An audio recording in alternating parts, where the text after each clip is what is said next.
खबर फतेहपुर से है। यूपी के फतेहपुर जिले के हदगांव ब्लॉक के सरौली गांव में बाबा बेनी माधव इंटर कॉलेज के वार्षिक समारोह में शामिल होने पहुंचे यूपी विधानसभा के नेता प्रतिपक्ष माता प्रसाद पांडे का जोरदार स्वागत किया गया। मीडिया से बातचीत में उन्होंने बीजेपी पर जमकर निशाना साधा है और कहा है कि बीजेपी युवाओं को रोजगार देने की बजाय लोगों के घरों में मंदिर और सुरंग ढूंढ रही है। उन्होंने आगे कहा कि भाजपा सरकार के पास किसानों और बेरोजगारों के लिए कोई एजेंडा नहीं है और ये सरकार सामाजिक समरसता को खत्म करने की कोशिश कर रही है। उन्होंने यूसीसी कानून पर भी अपने विचार व्यक्त किए और कहा कि संविधान हर नागरिक को धार्मिक स्वतंत्रता का अधिकार देता है। इन दिनों चल रहा है कि राहुल गांधी ने वहां पे सांसद को, बीजेपी सांसद को धक्का दिया, जिससे 2 सांसद घायल हो गए। संसद में इन दिनों हम तो संसद में स्वयं थे और भारतीय जनता पार्टी झूठ पर आधारित पार्टी है। झूठ बोल करके इस देश में सामाजिक विषमता, आर्थिक विषमता लगातार बढ़ा रही है। भारतीय जनता पार्टी का, जैसे आदरणीय पांडे जी ने कहा, कि बेरोजगारी पर ध्यान नहीं है। आज हमारे देश का सबसे ज़्यादा युवा बेरोजगार है। भारतीय जनता पार्टी का किसानों पर ध्यान नहीं है। आज धान की खरीद, इसी जिले में धान की खरीद नहीं हो रही है। धान का जो लागत मूल्य वो भी नहीं मिल रहा। बात ड्योढ़े की हो रही है। बात स्वामीनाथन आयोग की रिपोर्ट लागू करने की बात है। लेकिन जैसा पांडे जी ने कहा कि मिनिमम सपोर्ट प्राइस, कम से कम मूल्य जब निर्धारित सरकार करती है, उस कम से कम मूल्य निर्धारण की भी गारंटी नहीं देती है। ये भारतीय जनता पार्टी की दोहरी राजनीति है। भारतीय जनता पार्टी आज पूरे प्रदेश में नहीं, पूरे देश में सामाजिक ताना बाना पूरी तरीके से ध्वस्त करती जा रही है, जो इस देश के लिए गलत है। संसद में जिस तरीके से बाबा साहब भीमराव अंबेडकर का अपमान की बात को लेकर के इन दिनों सारी जितनी भी विपक्षी पार्टी है, चाहे सपा हो चाहे कांग्रेस हो, सभी लोग सड़क पर उतर करके उसमें आगे कि अमित शाह इस्तीफा दें और वो माफी मांगे। देखिए, भारतीय जनता पार्टी के जो गृह मंत्री महोदय ने जो कहा वो आप लोगों ने दिखाया है। क्या बाबा साहब भीमराव अंबेडकर के बारे में उन्होंने बात कहा?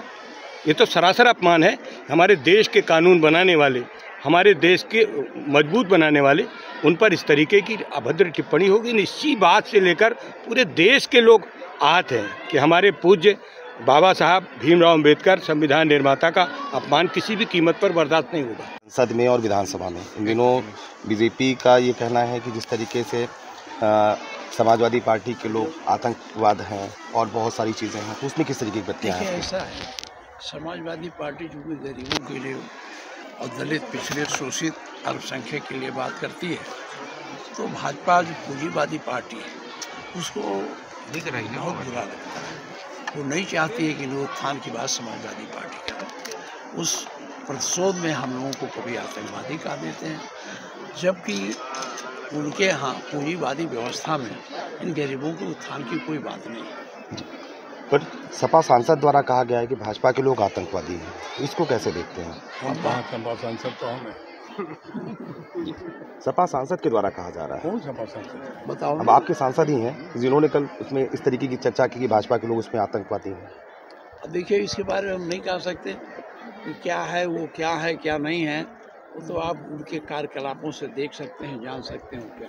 जी सर, ये संभल पर जो कार्रवाई हो रही है सरकार द्वारा, उस पर क्या कह रहे हैं? देखिए, संभल में सरकार अनैतिक और अनुचित, असंवैधानिक ढंग से वहाँ लोगों को परेशान कर रही है। कल मंदिर वहाँ पे एक कुएं की जगह पे सुरंग निकली हुई है खुदाई के दौरान, उसको लेकर के किस तरीके से? देखिए, अब ये भाजपा है, ये सुरंग खोजेंगे, बेरोजगारी नहीं खोजेंगे, हमारे किसानों की समस्याओं पर बात नहीं करेंगे। ये केवल सुरंग, मंदिर, अब पता नहीं कैसे, उसके बारे में हमें पता नहीं। आप कह रहे सुरंग निकला है, अरे कोई कुआं रहा होगा। मैंने असेंबली में भी कहा, बाबा जी ये मंदिर ऐसा नहीं है। जिस आदमी का दरवाज़ा था, वो अपने दरवाजे पर, हर हिंदू छोटा छोटा मंदिर रखता है, अब वो छोड़ के चला गया, मंदिर का ताला बंद है, तो इसके नाते नहीं कि वो मुसलमान उनको भगा दिए हैं।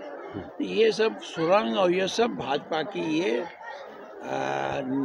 जो भाईचारा है, उस भाईचारा को मिटा के अधनाईवाद की तरफ अपनी सरकार को ले जाने का